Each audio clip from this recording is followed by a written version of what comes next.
Finding a winning product can be a daunting process, especially if you don't know what you're doing. Lucky for you, you found this video today, and I'm going to show you that it's not quite as difficult as you might think. No, we're not going to use PP ads or Afterlib or any of these other paid spy tools to find winning products. We're going to pick products based on their own merit, and we're going to pick products that we can run with image ads because that allows us to test them very quickly and very cheaply and validate whether or not they are truly a winning product or not. You'll see that this process is actually extremely simple. Literally anybody can do it. I'm also going to give you guys my product research mastery guide. Down in the description, there'll be a link. You can download it absolutely free, but you're still going to want to stick around and watch this video so that you can see how I do my product research, how I find winning products every single week, how I found thousands of them over the last 8 years, and how you can do the same. So without further ado, let's dive into my 3-step process. All you're going to need is a little bit of common sense, and your results could look like this. All right, it's time to dive into the 3 pillars that are going to guide you to finding, hopefully, your first winning product. Step number 1 is to find products that stop the scroll. We need something that is extremely eye-catching, something that's going to draw you in, and you should know it when you see it. So if you're just scrolling through AliExpress, occasionally a product will just pop out at you. It'll jump off the screen, it'll pull you in. That increases the chances that it will do the same to the people that see your ad. Second to that is that the product needs to be instantly recognizable. Some products will catch your attention, but it takes a second or two to understand what it is that you're looking at, and that's no good. We need people to stop scrolling because they see something that they want to buy. All right, so here we have a pair of earrings that are shaped like a cherry. This product grabbed my attention due to the bright red color. They look kind of like they're glistening, almost like a fresh cherry. And I just thought that the picture was really high quality. However,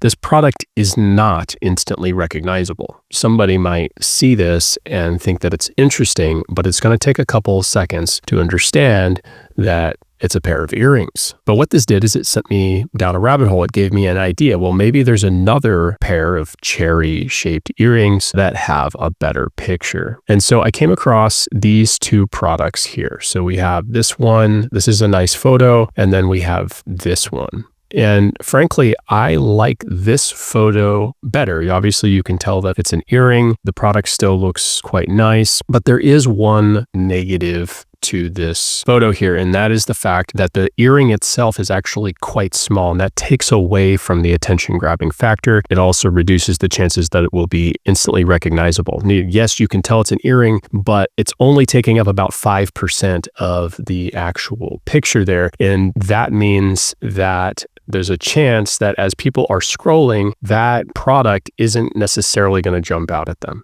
So this picture here, although the quality of the image isn't quite as good, this is a better image for an ad. And I think when it's kind of shrunk down onto a phone, it'll increase the resolution and look a little bit nicer. So this is actually the primary image that I would use for my ads. I'd probably throw this one in there as well and let Facebook decide what's best. But this image, because the earrings are right up front, it's very unmistakable what it is that you're looking at. This, to me, is the type of photo that we are looking for. We have a couple other products here that also meet this criteria. So here's a jacket that I found. I just feel like the shadows, the lighting, everything gives it this depth, this kind of like 3D effect. And this might not seem like something that's super attention grabbing to you. What you want to do is put yourself in the shoes of the consumer, and you're going to be showing this ad to somebody who is shopping for a jacket. Okay, so they've been searching for jackets, they've been clicking on jackets, looking at these types of products. And so Facebook is going to show your ad to those people that are already interested in this product type. So to them, this image is going to stand out and I believe grab their attention. And here we have one more product. It's just a simple pair of jeans. And this image just caught my attention. I like the way that the jeans are being being displayed. It's instantly recognizable. It has some kind of unique detailing and embroidery going on. We have a couple honestly really nice shots. Like this is a nice shot. They just look premium. They look high quality. These images are also nice as well. And so this image grabbed my attention. I think that somebody that's shopping for jeans, this would grab them and force them to consider whether or not this is the product that they want. And at that point, it comes down to your copy, your ad copy, your description, your pricing, whether or not they're going to buy. Now, pillar number 2 is perceived value and margin. So does the product look like it's a good deal? Does it have a high enough perceived value that when you price it at a certain amount, people think that they're getting a really good deal? That means that your cost has to be really low because you're going to mark it up 2.5, 3x of the cost, and the consumer still needs to think that they're getting a really good deal. They should look at it and say, wow, this is better than the one that I already own. So let's take the jeans, for example. Oh, these look nicer than the pair I'm wearing right now, and it's a really good deal. It's priced really well. That is where you're going to get the highest conversion rate on these types of products. Now, there are some tricks to increasing the perceived value of a product and doing so through the copywriting. And the easiest way to do this is to pick one key feature of the product and to kind of obsess about it in the copy. This is what makes this product so much better than the one that you already own. Again, we're dealing with people who have disposable income.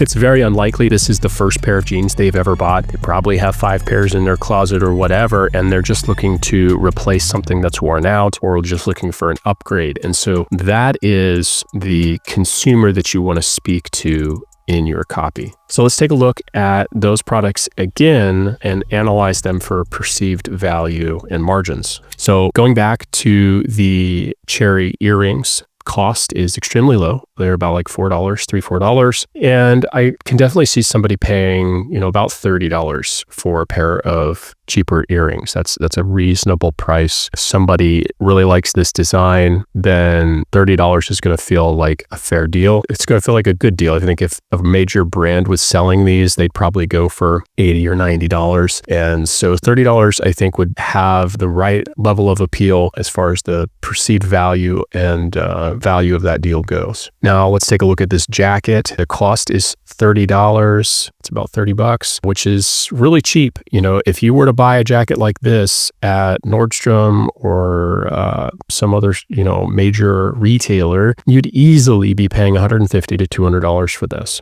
And we definitely don't need to mark it up that high. The advantage here is that we can market this jacket at like $80, $90 and people would still feel like it's a really good deal. And last but not least, let's look at the denim jeans again. Cost on these is extremely low. $12 for a pair of jeans is crazy cheap. Even if you sell them for like $40 to $50, that's going to feel like a really good deal. You can't get a nice pair of jeans for under $100. I think that the last couple of pairs of jeans I bought were like $150 a piece. And they're, good quality, but I think that's what people are kind of expecting when buying from like a brand, which hopefully your store feels like a brand. So selling these for $40, $50 gives you a great margin and people were going to feel like they're getting a good deal. So the perceived value is absolutely there for all 3 of these products. Pillar number 3, the last step of this process is to know your buyer, to visualize them, to see them in your mind. Imagine what age they are, what kind of clothes do they wear, what kind of music do they listen to, what accent might they be speaking with. Just think about their lifestyle, their persona. Who is this person? And literally visualize that buyer standing in front of you. And there's tremendous advantage to doing this because you're not only going to know who to target on Facebook a whole lot better. Say like if somebody's wearing these jeans, they're probably also wearing, tennis shoes, right? Or a t-shirt. So those are targeting options that you can use on Facebook. And you can target somebody who's been shopping for tennis shoes, for sneakers, and show them a pair of jeans. And you're hitting the right audience, but maybe they don't normally see jeans ads. And so your ad's going to stand out, right? So it's going to help you with targeting, but it's also going to help you tremendously with your copywriting. So when you're writing your product descriptions and writing your ad copy, you want to pretend that you're talking to the person standing right in front of you, that you're visualizing them, you see them right there. You know, whether it's a 65-year-old grandma or a 19-year-old kid from LA, you're going to use a different tone of voice. You're going to use different words. You're going to speak to them in a unique way, and tapping into that is going to make your ads hit that much harder. Your conversion rate's going to soar. It's extremely important that you are not a robot in your descriptions. And I think that, you know, a lot of dropshippers have gotten a little lazy because everybody's using ChatGPT for the descriptions, which is fine if you have the right prompts and if you direct chat in the correct way and utilizing the right tone and all of that stuff. But if you sound like a robot in your descriptions, you're going to have a really hard time converting. I see it all the time. All right, let's go through that exercise here with those 3 products and try to visualize who our ideal buyer would be for each of these products. So for these earrings, what I'm seeing, what I'm kind of envisioning is obviously a female, probably in a younger demographic, so maybe 18 to 25, maybe up to 30, but definitely in that younger demographic, I think this product would be more appealing to them. You might want to think about what kind of, you know, other clothes that they would wear. This is not like a formal product. It's very, you know, casual items, so you might want to target some casual fashion items in your targeting, you know, denim jeans, t-shirt, sneakers. Again, this is, I feel like, just has that casual vibe to it. It's not a premium item. It's kind of just a unique, like, gimmicky thing. And I just think it would resonate with more of a casual, younger female demographic. And so I would gear my copy according to that. And I just ask ChatGPT, market this product to the 18 to 25 female demographic, and then see what happens. This jacket, to me, again, it's kind of in the younger demographic. Obviously for men, I would say 21 to 35 is probably the right age range for this. More of a like hipper style, so like kind of almost leaning towards streetwear in a way, not heavily, but slightly. This person probably listens to hip hop music, or, you know, obviously they're going to wear jeans with it, maybe boots or sneakers. I think 21 to 35 male demographic. That age group typically is pretty balanced between feature focused and style focused, because they want to look good, they want to feel good, but they do care about the quality and the materials. So you want to gear your copy towards both of those things, in my experience. And for the denim jeans, I think, again, obviously male, maybe 25 to 45. I think that this is a much broader product. I think that, you know, it's such a simple style of jean that almost any age group would find this appealing, but it does have some like unique, again, embroidery happening that gives it kind of a little bit of a style edge over something that's more simple. And so I think that it also, you know, would be appealing to the younger demographic. You can see he's, you know, stretching the material out, so you can talk about how comfortable they are. They just look really like, it looks like a really soft, stretchy kind of denim material. And I just think that this is a super broad product, which can be a really good thing. The products that scale the highest generally are going to be really broad, because you need that massive audience to scale into. And there you have it, 3 simple steps to finding a potential winning product using just image ads. We just cut right to the bone, focus on what really truly matters. No gimmicks here, just the honest truth of what makes a product appealing, what makes it stand out to people, what makes them buy. If you want a more in-depth guide to this, there's a link in the description where I lay it all out with some extras included in there. I talk about seasonality. I talk about what I call the X factor, and just really highly recommend downloading that, because it will absolutely help you in your product research. Remember, finding winning products is about common sense and not about tools and trends and all this stuff. It's literally just about common sense. If you guys enjoyed this video, please subscribe, like, leave a comment. I'll respond to every question down there. Until next time, I'll see you in the yard.